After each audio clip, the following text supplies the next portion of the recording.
Hey, what's up, everybody? It's Adam again, and today I want to talk about DMC Devil May Cry. So I bought this game for PS3 at a Goodwill next to the place I get a haircut in the city where I go to get my haircut from outside of my own city.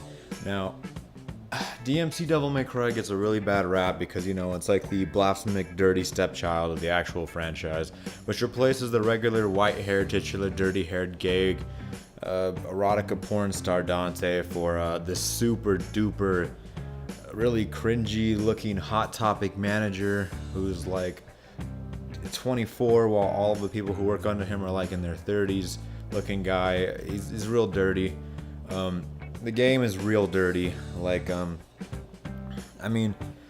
They use a lot of dirty humor. Like in the first couple minutes, he's like doing a backflip naked in his trailer or some crap like that, and he puts on his pants while he's getting censored by like a pizza.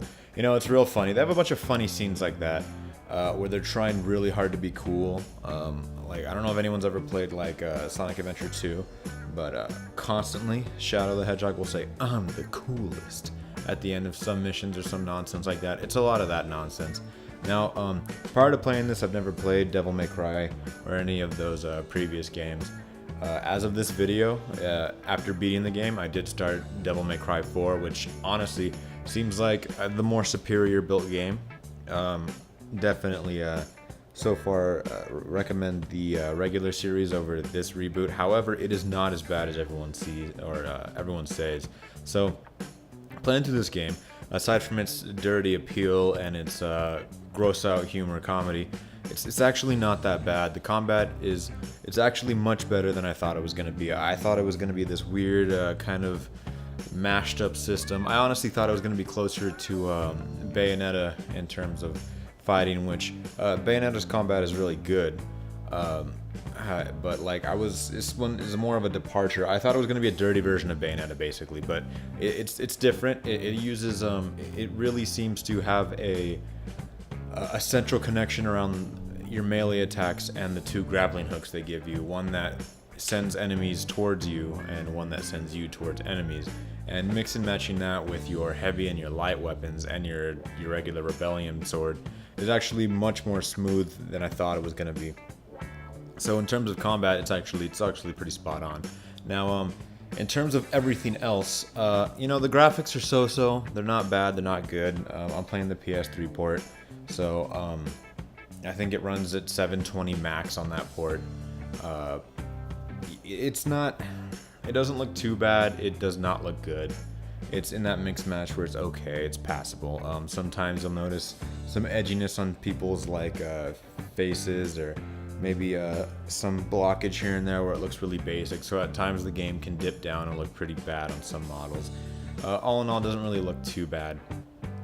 The writing is not really that good, especially comparing it to the short quips I've played of Devil May Cry 4. Everything seems to be kind of, let's go do this, guys. Why?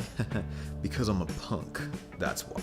Bun-up. It's a lot of nonsense like that, where things just happen just because. Everything that's gonna happen happens to happen in the same city. Like, you're taking on the intergalactic warlord Mundus, who's basically Satan, and for some reason he's controlling the world with a newscasting company and a soda company.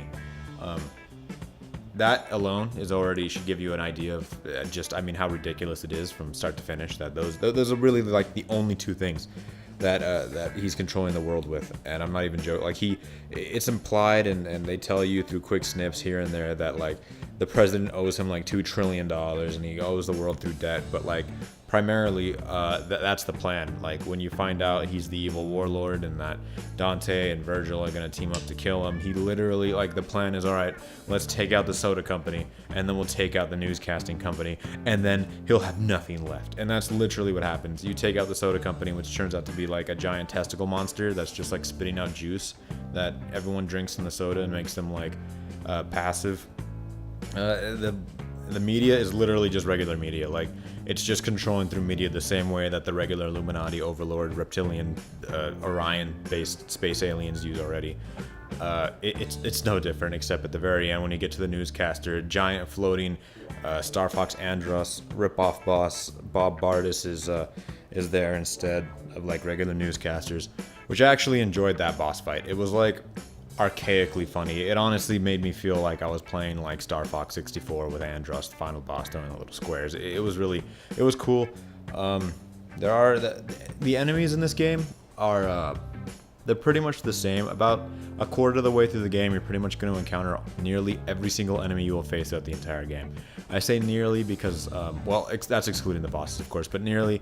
I think like maybe at the 85% line of the game, they introduced this new like mini sub-boss character that I honestly kind of enjoy. It's kind of like a straightforward swordsman type class enemy that can teleport, and it's sometimes harder than some of the actual bosses in some instances.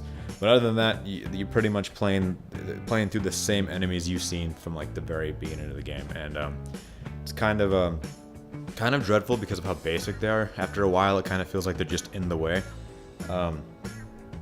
Bosses are actually pretty unique. So yeah, you face a testicle monster.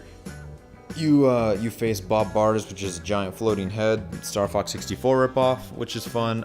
There's a giant fetus monster who sucks its mother back into its vagina, and you gotta rip her out and fight it.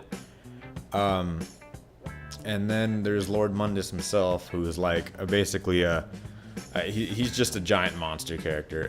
It's actually the pseudo last boss, Mundus, is a real pushover. I was actually kind of disappointed by the lack of difficulty with the final boss, but after you beat him, you find out Rip-Off Virgil was actually just trying to rule the whole time, and you fight him, and that fight is actually a little bit more boosted up. The first half is pretty easy. The second half, they bump up the difficulty a little bit in that fight, and it's a little satisfying. It ends kind of cringy dialogue-wise.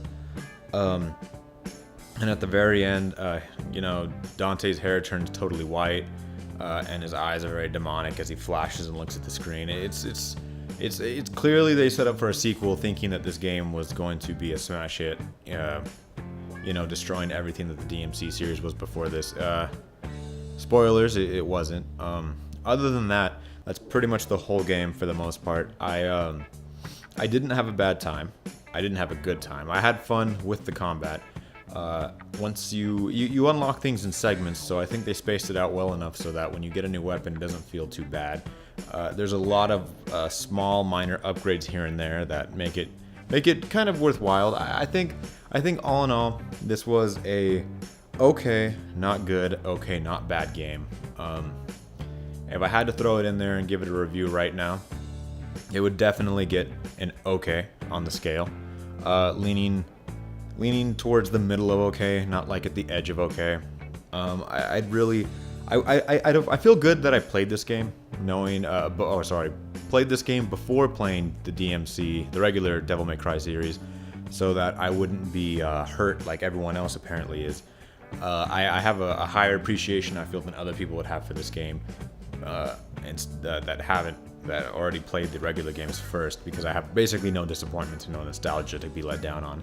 So it's not that bad, basically. I added it to my repertoire of games that I've played. I wanted to go for the platinum, and then I looked at some of those trophies, and they are ridiculous, so that ain't happening. But yeah, all in all, okay. Well, that's pretty much it for the end of this video. If you liked it, or just like hearing the voice or whatever, please like and subscribe. We have all kinds of content going up. And I just started my own privatized channel, where basically I'm just going to double post videos from here and over there that have to do specifically with either rating for reviews or 100% completions, 100% platinums, 100% achievements, stuff along that line. Basically, the final synopsis of games in my head are also going to be in one focal point on a different channel. That's my own private channel. Well, thanks for watching. I'll see you guys next time.